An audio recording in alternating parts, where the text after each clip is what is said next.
And I'll just give you a simple formula today that can help you know when to underestimate and when to overestimate yourself. Hello, it's Chima Begotten here again. And today I want to basically talk to us about one particular thing that we all do as human beings.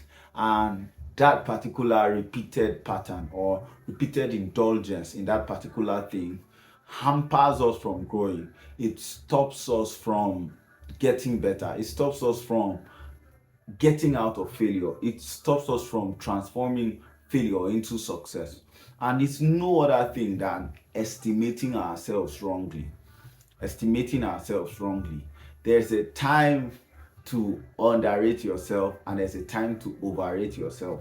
It may seem a little confusing, but it's very important to note that as human beings, we seldom properly estimate ourselves. It is very difficult for us to say, oh, this is what I can do, and this is how I can do this, the extent to which I can do it, for several reasons. It gets difficult for us to properly estimate ourselves and our capabilities because we are primarily creatures of change. We have enormous potential, so much so that we cannot, in the course of our lifetime,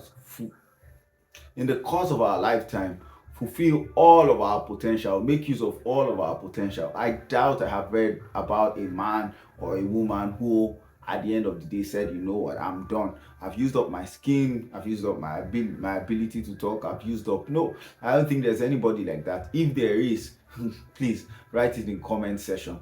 I would really love to know. So it's very important to note that there are times to underrate yourself, and there are times to overestimate yourself. There are times to underestimate yourself, and there are times to overestimate yourself. And if you mess up these things, you would, at the end of the day, not be able to maximize your full potential and even succeed at whatever it is that you want to do. And this is one of the major challenges of mankind. Why is this not common knowledge? It is actually common knowledge in and around the personal development circles. There are books, there are materials, I tell you, that are out there. Some of them for free. A lot of them that I have read, even out there for free on today's internet. And they have some of these important frameworks that can help you know when to do what. And I'll just give you a simple formula today, not taking much of our time, a very simple formula that can help you know when to underestimate and when to overestimate yourself. At the beginning of every venture, at the beginning when you are trying to start out something new, it's very important to underestimate yourself. You are not Superman, you are not Wonder Woman. It is very important to underestimate yourself. I know that a lot of us think that, oh, because of our antecedents, I've done something like this before, or I'm the one that has done A or B or C before. No, it's not that. When you are starting a new endeavor, it's best that you underestimate yourself. Give yourself as little obstacles as possible. Give yourself as little, the lowest mark as possible, and hit that mark. The moment you hit that mark, you can now begin to up the ante. You can now begin to raise the bar little by little for yourself. But I tell you, the reason why the tortoise in the story of the tortoise and the hare finished the race before the hare was that the hare overestimated itself at the beginning of the race. So I'm going to run as fast as possible, and I'm going to sit down, sleep, lie down a little bit before I get to finish the race. And the hare slept off. But the turtle underestimated itself. Yes, the hare is most probably going to win me. However, my target is not even beating the hare. My target is ensuring that I stick to this task until I finish. There may be the next one. There may be the next one. And that is how it should be for us, especially when we are beginning something new. A lot of us fail, and that is the end. A lot of us get a lot of self-doubt, our self-esteem is attacked and all of that, just because at the beginning of a particular venture we think that, oh, I want to get so and so amount, I want to get 100,000 people. So let me give this example. I'm currently working on a public speaking academy where I'm going to help a lot of people virtually to become very good speakers, to improve their speaking ability. It means I also have to improve upon myself. And today I was just thinking of it. What is my benchmark for the first set?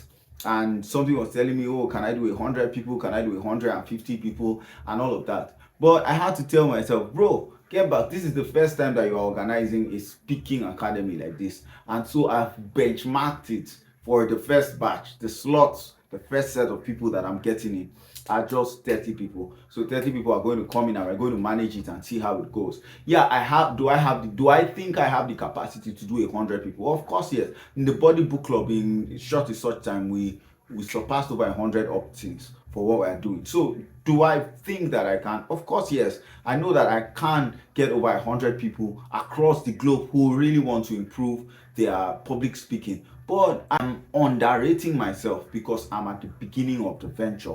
I'm underrating myself because I'm at the beginning of the venture.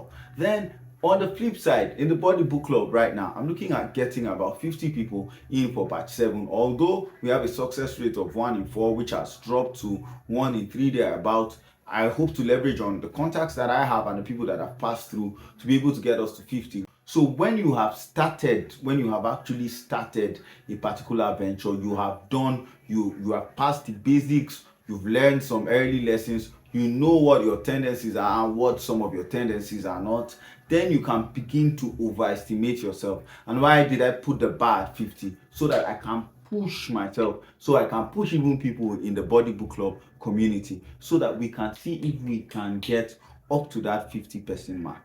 This is a simple framework and a life example for you. When you are beginning something new, please underrate yourself. And as you grow, please begin to push the boundaries. You can now begin to overrate yourself because we cannot correctly estimate ourselves. And I don't think I've seen it.